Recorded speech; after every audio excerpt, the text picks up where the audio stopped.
पिछले कुछ समय तो सरकार आए दिन कोई ना कोई षडयंत्र रच रही है।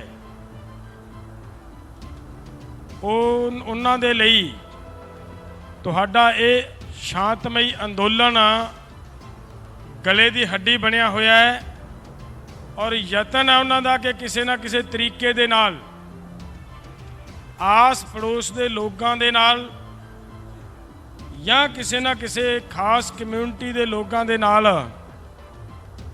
इन्हां नूं लड़ा के इन्हां दा अंदोलन नूं भड़काया जा सके, ये लगातार यतनशील है। इत्थे आके हरियाणे के मुख्यमंत्री खट्टर ने उपराला किया कि मैं इत्थे डॉक्टर भीमराव अंबेडकर जी का बुत स्थापित करना है। वो उस दिन कर रहे सी जिस दिन अपनिया सारिया स्टेजां ते और पूरे भारत के अंदर अपने अंदोलनकारियों वालों डॉक्टर भीमराव अंबेडकर जी का ये जन्म दिहाड़ा मनाया जा रहा सी। ये उस वेले उन्हां दा जिहड़ा करना है, ये मगर एक बहुत बड़ी साजिश सी कि जे तां भीमराव अंबेडकर जी का दिन मनाउण दा मन दे विच सच्चियों चाह सी, इच्छा सी, तां फिर जरूरी नहीं सी कि खट्टर ही आके मनाउंदा, वो दूसरे भी आके मना सकते सी। वो क्यों नहीं मनाया गया? वो इस करके नहीं मनाया गया मेरे वीरों, क्योंकि अंदरों लगातार बीजेपी ते RSS लगातार तुसीं इन्हां दा इतिहास इन्हां दियां लिखतां पढ़ो, पता लगदा कि भीमराव अंबेडकर जी नूं किन्ने ही माड़े शब्द बोलते रहे ने इन्हां दे भाषणां दे विच। भावना इत्थे जिहड़ी आके उन्होंने साडियां तंबूआं दे विच अग लाउण दी कोशिश कीती है, वो इसलिए कीती है कि किसान साडे नाल इत्थे वो आदमियां दी कुੱਟਮਾਰ करनगे। वो बन के की आया सी, एक प्रैस रिपोर्टर का रूप बना के आया वो आदमी। सत्कारयोग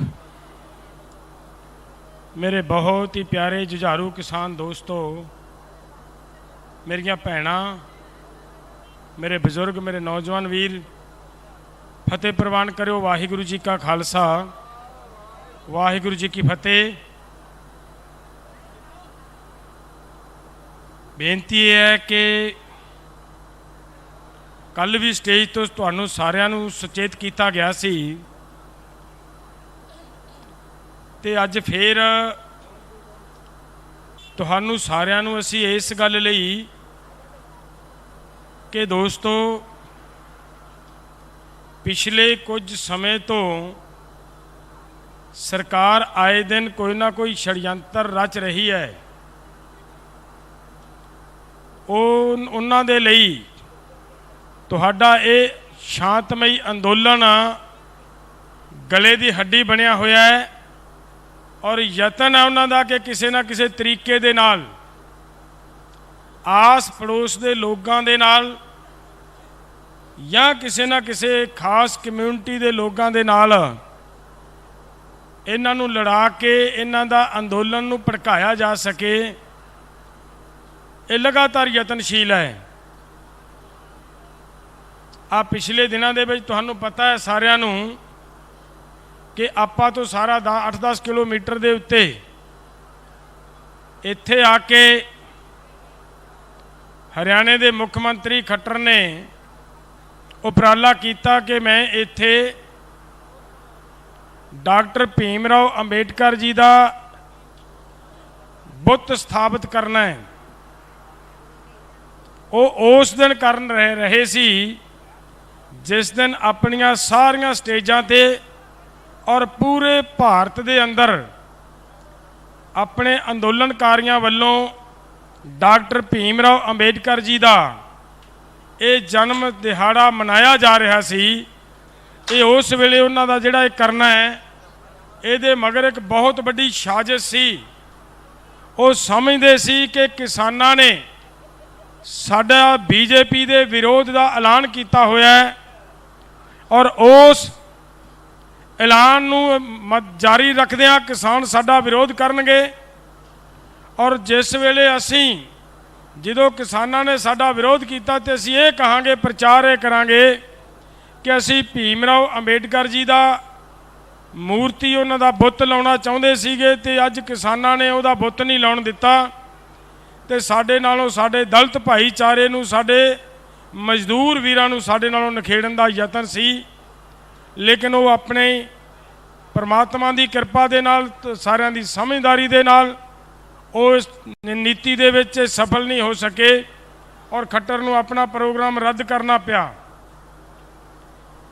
रद्द करन दे विच भी अगर ध्यान नाल देखा जाए तो होया कि जिस वेले किसान जथेबंदियां ने ऐलान करता कि बीजेपी केवल भीमराव अंबेडकर जी के दिन ते जिथे भी जाना चाहती है, दिन मनाना चाहती है, मना सकती है, असी इसका विरोध नहीं करांगे क्योंकि डॉक्टर भीमराव अंबेडकर का दिन मना रहे हैं।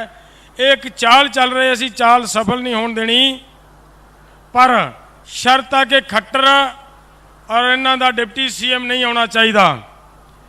तो मेरे प्यारे मित्रों, उत्थे इन्हां ने अपना प्रोग्राम फिर सारे दे सारे पोस्टपोन किए ने, रद्द किए ने। हुण सवाल इत्थे उठदा है कि जे तां भीमराव अंबेडकर जी का दिन मनाउण दा मन दे विच सच्चियों चाह सी, इच्छा सी, तो फिर जरूरी नहीं सी कि खट्टर ही आके मनाउंदा, वो दूसरे भी आके मना सकते सी। वो क्यों नहीं मनाया गया? वो इस करके नहीं मनाया गया मेरे वीरों, क्योंकि अंदरों लगातार बीजेपी ते आरएसएस लगातार, तुसीं इन्हां दा इतिहास, इन्हां दियां लिखतां पढ़ो, पता लगता कि भीमराव अंबेडकर जी नूं किन्ने माड़े शब्द बोलते रहे ने। इन्हां दे भाषणां दे विच इन्हां ने उन्हां दा लिखिया हुआ संविधान किस तरीके दे नाल तार तार कीता है और उहदे विच जदों सफल होंदे ना नज़र आए, पता लग्या जब पर्दा फाश हो गया कि असीं जिहड़ी चाल चलन लगे सी उहदे विच असीं सफल नहीं होए और किसान ते मजदूर इकट्ठे होकर लड़ाई लड़ रहे ने और अज इत्थे कोशिश कर रहे ने तरह तरह दे इत्थे लोकां नूं दंगे दा रूप देना देने की कोशिश कर रहे ने। आ जिवें कल अपने इत्थे ही ਸਿੰਘੂ बॉर्डर के उत्ते 4 तंबू साड़े है, शरारत हुई है, FIR दर्ज हो गई है, इन्वेस्टिगेशन का विषय, इन्वेस्टिगेशन होएगी, सारा कुछ होएगा। लेकिन मैं जिहड़ी बेनती करनी चाहुंदा सी ਉਹਦੀ ਮੰਤਵ ਸਮਝਣ ਦੀ ਲੋੜ ਹੈ।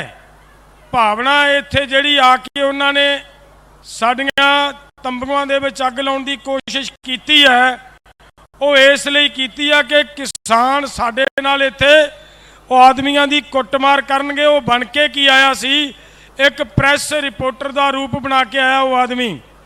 ਉੱਥੋਂ ਦੇ ਜਿਹੜੇ ਚਸ਼ਮਦੀਦ ਹੈ ਉਹ ਨੌਜਵਾਨਾਂ ਨੇ ਦੱਸਿਆ ਕਿ ਇਹਨੇ ਆ ਕੇ ਇਹ ਗੱਲ ਕਹੀ ਆ ਕਿ ਮੈਂ ਪ੍ਰੈਸ ਰਿਪੋਰਟਰ ਹਾਂ, पत्रकार ਹਾਂ, तमिलनाडु तो आया है। लेकिन बाद दे विच वो उत्थे थया नहीं, भज गया उत्थों। हालांकि पत्रकार की ड्यूटी बनती है कि अगर कोई इंसीडेंट वापरी है तो सारी की सारी घटना नूं कवर करना उसकी जिम्मेवारी बनती है। वो जिम्मेवारी ना निभाउंदा होया उत्थों भज्जिया है, तो इसदा मतलब साफ है कि वो शरारती आंसर सी और वो आपदा काम करन आया सी। उत्थे अगर लोग ਉਹਦੇ ਨਾਲ ਕੁੱਟਮਾਰ ਕਰਦੇ, ਉਹਦੇ ਸੱਟ ਫੇਟ ਮਾਰਦੇ और उस तो अगे दंगे भड़काउण दी तुहानूं अंदोलनकारियों नूं अंदोलनकारी दी कारियां दे विचों कढ के दंगा फैलाउण वाले बनाउण दा यतन करन दी कोशिश सी। और ये गल दा उत्थे जिहड़े साडे मगर वीर बैठे ने बड़ी जिम्मेदारी दे नाल आपदी ड्यूटी निभा रहे ने। सो उत्थे वो वापरिया ते हुणे मैं तुहाडे ध्यान च सारिआं दे लिया दियां इस बिल्डिंग दे मगरले पासे पता लग्या है कि असीं उत्थे जाके मौका भी वेख के आए हैं। एक डैड बॉडी पई है, उस नौजवान दे कमीज जिहड़ी पाई है नो फार्मर नो फूड दा उहदे ते पाई हुई है, टी शर्ट 2 बैज लगे हुए ने उहदी जेब ते। जथेबंदी का किसी का नहीं, एक शहीद आजम सरदार भगत सिंह दी दा बैज लग्या होया है, एक कोई होर बैज लग्या है। मेरी अर्ज है कि ਉਹਦੀ फोटो असी वायरल करती है, वो पड़ताल करनी बनती है। इस तो बाद पहला तो हरियाणा पुलिस ਨੂੰ ਅਸੀਂ ਇਨਫੋਰਮ ਕੀਤਾ ਸੀਗਾ, ਉਹਨਾਂ ਨੇ ਦੱਸਿਆ कि भी ਸਾਡਾ ਏਰੀਆ नहीं ਪੈਂਦਾ। फिर दिल्ली पुलिस ਨੂੰ ਅਸੀਂ ਇਨਫੋਰਮੇਸ਼ਨ ਦਿੱਤੀ है, ਉਹ ਉਹਨੂੰ ਲੈ ਕੇ ਉਹਦਾ पोस्टमार्टम नौजवान ਦਾ ਕਰਵਾਉਣਗੇ। बेनती है कि ਉਹਦੀ फोटो आ ਜਿਹੜੀ ਉਹ फेसबुक ਤੇ आ गई है, ਪ੍ਰੈਸ ਵਾਲਿਆਂ ਨੇ ਉਹਨੂੰ ਰਿਲੀਜ਼ ਕਰਤਾ है। ਉਹ ਸਾਰੇ ਮੇਰੇ ਵੀਰ ਉਹਨੂੰ ਚੈੱਕ ਕਰੋ, पता लगे कि किहड़े एरिए का वो नौजवान है, ताकि असीं उहनूं संभाल सकीए, उहदी असीं जांच करा के पड़ताल करवा के उहदे मापियां तक पहुँच सकीए। ये अपनी सारिਆਂ ਦੀ जिम्मेवारी बनती है। तो नाल दी नाल मैं बेनती करा मेरे दोस्तों कि हुण एक तुसीं शायद, क्योंकि सरकार मैं पहला बेनती की कि षडयंत्र रच रही है तुहानूं डराउण दा, तुहानूं धमकाउण दा। डरना नहीं, बिल्कुल परवाह नहीं करनी। सरकार जो करती है कर ले, सरकार की किसी गल की कोई परवाह नहीं। अंदोलन उन्नी देर तक जारी रहेगा जिन्नी देर तक एक कानून रद्द नहीं होंदे। जो करना सरकार कर सकती है, सरकार के हत्थ च बथेरे कंडे ताकत होंदियां। असीं शांतमई सरकार दे हर वार नूं झल्लांगे, झल्लण लई तैयार बैठे हैं। कोई चिंता नहीं सानूं।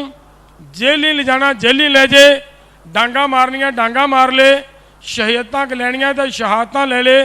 जो करना चाहती है सरकार कर सकती है, लेकिन असी पिछे नहीं हट सकते, क्योंकि असी सरकार तो कोई स्पैशल मंग नहीं मंग रहे।